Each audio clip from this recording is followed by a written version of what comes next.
Hello friends, हमारे channel Hindi IT गुरु में आप सभी का स्वागत है। जैसा कि हम लोग भाग 5 पढ़ रहे हैं। भाग 5 के अंतर्गत राष्ट्रपति में हम संसद को पढ़ रहे हैं। संसद यानी सरला के सर से संसद 79 यानी मतलब अनुच्छेद 79, फिर र से राज्यसभा 80, फिर आपका हो जाएगा ल से हो जाएगा लोकसभा 81। अब इसको हम पढ़ेंगे। संसद विधायी शक्ति और विधेयक के प्रकार हम लोग पढ़ चुके हैं अगले वीडियो में कि प्रस्तावक के आधार पर 2 प्रकार के विधेयक होता है और विषय वस्तु के आधार पर 4 प्रकार का होता है। तो प्रस्तावक के आधार पर 2 प्रकार के सरकारी तथा गैर सरकारी होता है। सरकारी विधेयक वह होता है जो कोई विधेयक मंत्रिगण के द्वारा सदन में प्रस्तुत किया जाता है, तो ऐसे विधेयक को सरकारी विधेयक कहते हैं। या गैर सरकारी विधेयक वह विधेयक जो भी मंत्रियों को छोड़कर संसद के किसी भी सदस्य के द्वारा प्रस्तुत किया जाता है, ऐसे विधेयक को गैर सरकारी। जैसे सरकारी विधेयक के अंतर्गत राजनाथ सिंह, अमित शाह, पीयूष गोयल आदि के द्वारा कोई भी विधेयक लाया जाता है तो उसे सरकारी विधेयक कहते हैं। और गैर सरकारी के अंदर राहुल गांधी, सोनिया गांधी, अखिलेश यादव आदि के द्वारा कोई भी विधेयक लाया जाता है तो इसे गैर सरकारी विधेयक। अब विधेयक का अर्थ हम पढ़ेंगे। विधेयक अधिनियम की पूर्व स्थिति होता है। जो विधेयक होता है अधिनियम अमेंडमेंट का पूर्व स्थिति होता है। संसद की स्वीकृति के बाद वह अधिनियम बन जाता है, मतलब ये संसद की स्वीकृति के बाद अधिनियम बन जाता है। संसद लोकसभा और राज्यसभा और राष्ट्रपति मिलकर संसद बनता है। जो तीनों बिल के अनुमति से एक अधिनियम यानी एक्ट बनता है। अब संसद की विधायी शक्तियाँ, पहले धन विधेयक के अंतर्गत धन विधेयक की परिभाषा अनुच्छेद 110 में दिया गया है। यानी फाइनेंशियल बिल की परिभाषा अनुच्छेद 110 में दिया गया है। धन विधेयक राष्ट्रपति की पूर्व अनुमति से सर्वप्रथम लोकसभा में प्रस्तुत किया जाता है। यह राष्ट्रपति के पहले से अनुमति से यह लोकसभा में प्रस्तुत किया जाता है। इस विधेयक को राज्यसभा में 14 दिनों तक रोका जा सकता है। इस विधेयक को हम राज्यसभा में 14 दिन तक रोक सकते हैं। विवाद होने की स्थिति में राष्ट्रपति धन विधेयक पर अनुच्छेद 108 के तहत संयुक्त अधिवेशन नहीं बुला सकता है। यानी कोई भी मोटाव होने पे राष्ट्रपति 108 के तहत संयुक्त अधिवेशन नहीं बुला सकता है। अनुच्छेद 111 के तहत भारत का राष्ट्रपति धन विधेयक पर वीटो शक्ति का प्रयोग नहीं कर सकता है।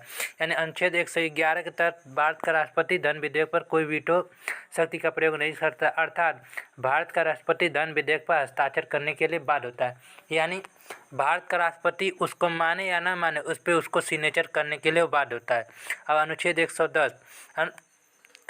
110 के तहत धन विधेयक को परिभाषित किया गया है। धन विधेयक के अंतर्गत निम्नलिखित विषयों को शामिल किया जाता है। यानी धन विधेयक के जो विषय हैं निम्न है। जैसे भारत की संचित निधि अनुच्छेद 266 से धन निकालना या उसमें धन जमा करना होता है। दूसरा, विश्व बैंक या अन्य देश से ऋण लेना, यानी विश्व बैंक या अन्य देश के बैंक से उधार लेना यानी उधार चुकाना। तीसरा, कोई भी खर्च भारत की संचित निधि पर भारित होना।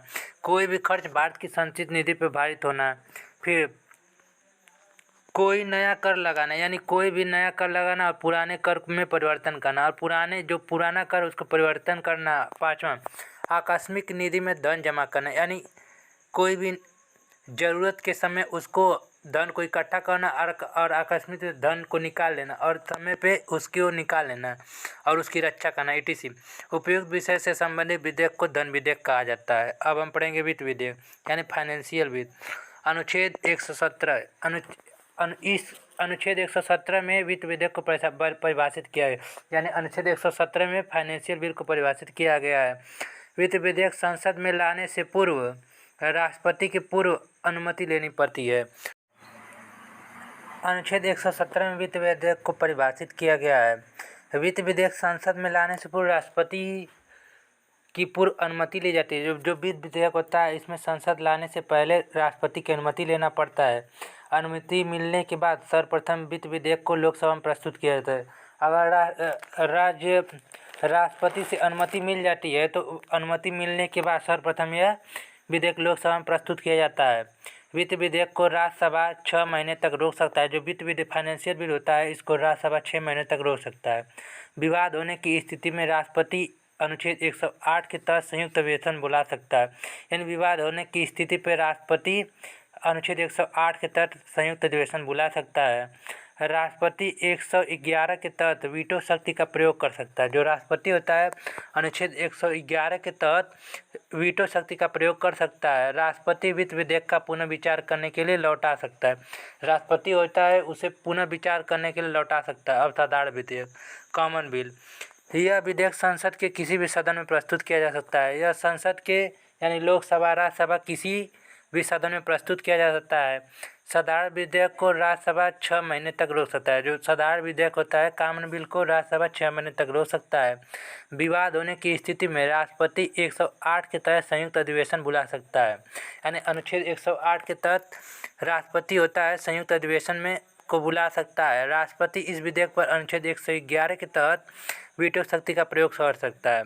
राष्ट्रपति होता है इस विधेयक के तहत 111 अनुच्छेद 111 के तहत वीटो शक्ति का प्रयोग कर सकता है।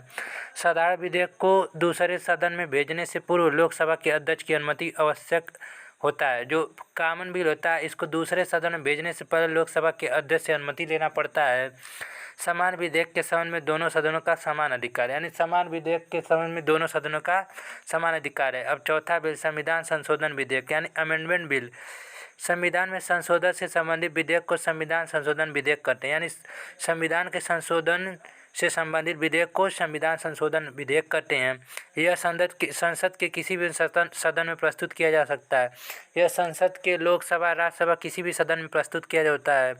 विवाद होने की स्थिति में अनुच्छेद 108 के तहत राष्ट्रपति संयुक्त अधिवेशन नहीं बुला सकता। यानी विवाद होने की स्थिति में अनुच्छेद 108 के तहत राष्ट्रपति कोई अधिवेशन नहीं बुला सकता। यह विधेयक संसद के दोनों सदन में पारित करना आवश्यक होता है। इस विधेयक को संसद को दोनों सदन में पारित करना आवश्यक होता है। इस विधेयक पर राष्ट्रपति 111 के तहत वीटो शक्ति का प्रयोग नहीं कर सकता। इस विधेयक के तहत राष्ट्रपति अनुच्छेद 111 के तहत वीटो शक्ति का प्रयोग नहीं कर सकता। इस विधेयक पर राष्ट्रपति हस्ताक्षर करने के लिए बाध्य होता है। जो कॉमन बिल होता है इसके तहत राष्ट्रपति हस्ताक्षर करने के लिए बाध्य होता है। भारतीय संविधान में संविधान संशोधन दक्षिण अफ्रीका के संविधान से लिया गया। जो इंडियन कॉन्स्टिट्यूशन होता है इसमें संशोधन करने का प्रावधान दक्षिण अफ्रीका से लिया गया है। संविधान के भाग 20 और अनुच्छेद 368 के तहत संविधान संशोधन का उल्लेख किया जाता है। जो कॉन्स्टिट्यूशन के भाग पार्ट 20 और अनुच्छेद 368 के तहत संविधान संशोधन का उल्लेख किया जाता है। भारतीय संविधान में 3 प्रकार के संशोधन किए गए हैं जो निम्न है। अब तक के भारतीय संविधान में 3 प्रकार के संशोधन किए, जैसे साधारण बहुमत से, फिर विशेष बहुमत से, विशेष बहुमत यानी 50% से ज़्यादा राज्यों से के सहमति से। अगर आपको हमारा वीडियो पसंद आए तो इस चैनल को सब्सक्राइब करें और लाइक करें, कमेंट करें। अब नेक्स्ट वीडियो में हम गवर्नर पढ़ेंगे यानी राज्यपाल। तब तक के लिए थैंक यू।